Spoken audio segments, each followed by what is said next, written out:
Welcome to another edition of the eSpot with Camille. The eSpot is your location for the latest in entertainment, beauty, and design from the people who make it. Thanks for joining.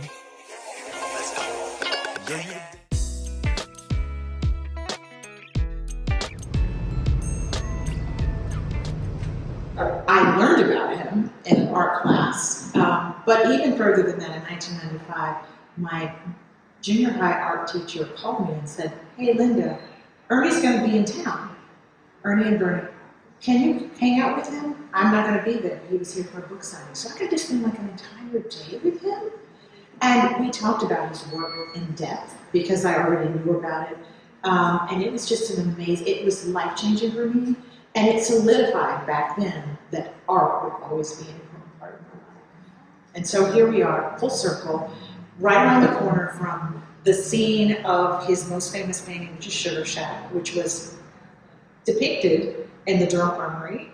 And we are dedicating this first show to him because I feel like we are, including these brilliant artists that I have, are fulfilling his dream.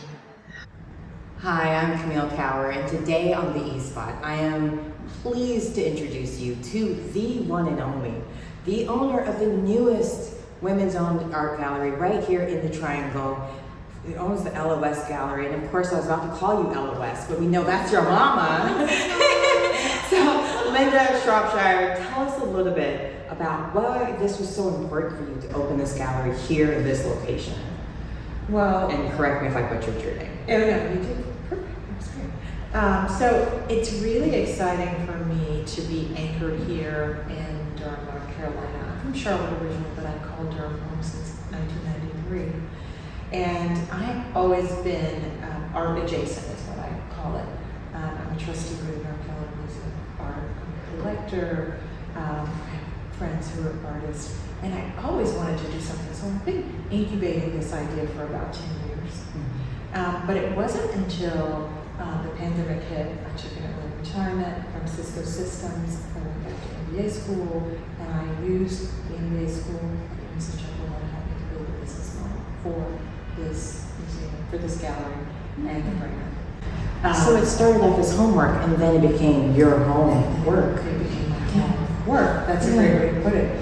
And then, you know, the building became available on this iconic, historic street. And it was like, okay, the universe is telling me something. So what it does for me is it creates this space where I can do the work that I've dreamed about and provide this platform for artists, for Black and brown artists and women and people in the LGBTQ community to showcase their work. My goal is to create a world-class experience with emerging and established artists right here in Durham, North Carolina. Durham is up and coming. It's an amazing place. And it's been up and coming, so you're late if you're just discovering how much Durham has to offer, especially now that we keep opening up wonderful new places. Absolutely. So you went from working at Cisco, and you started opening your art gallery. How do people react to you like that? Were you getting a lot of like, girl, you got that steady check and you're now going to open an art gallery? Did you get any pushback like that? Or was it mainly everyone knew this of you and could see the dream and knew that this is going to be incredible? Because the before and after pictures, which I will be showing you right now, it was Sanford and Son. To have the vision, to have the dream, and to execute it are a lot of different things. So how did you make sure you executed to this level, and what was your support system like? Well, I was pretty dogged about the things that I wanted. Excellence is like, you know, at the top of the list, but I did not do it alone. So I started with a group of women, 4 Black women who I call my kitchen cabinet, my kitchen table cabinet, to be honest.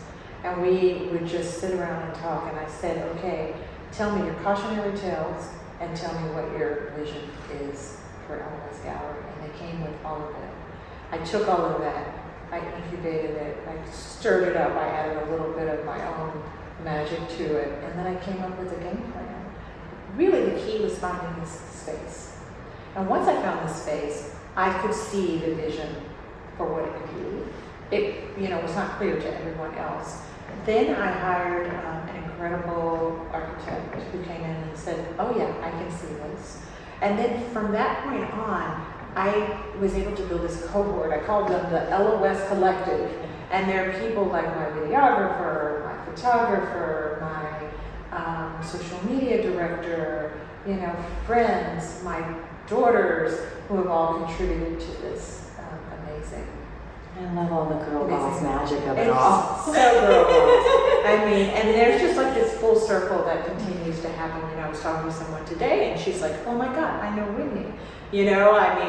My daughters went to school with Camille, and I didn't know her then, but they knew her, and she knew them. So that was, really a great way for us to have a commonality.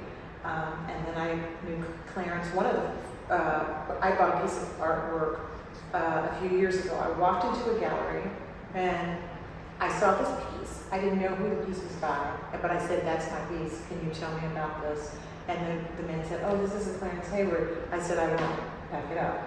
And so that's when I knew how much I really loved and respected Clarence. Is I bought a piece without silencing. I didn't know what it was, but it was fun.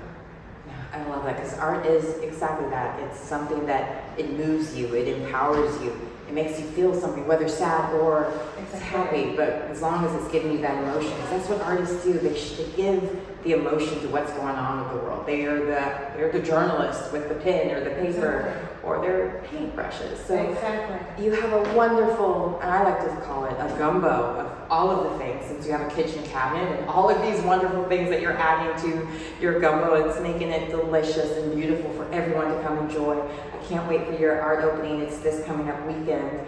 So what is it that you're looking forward in the future?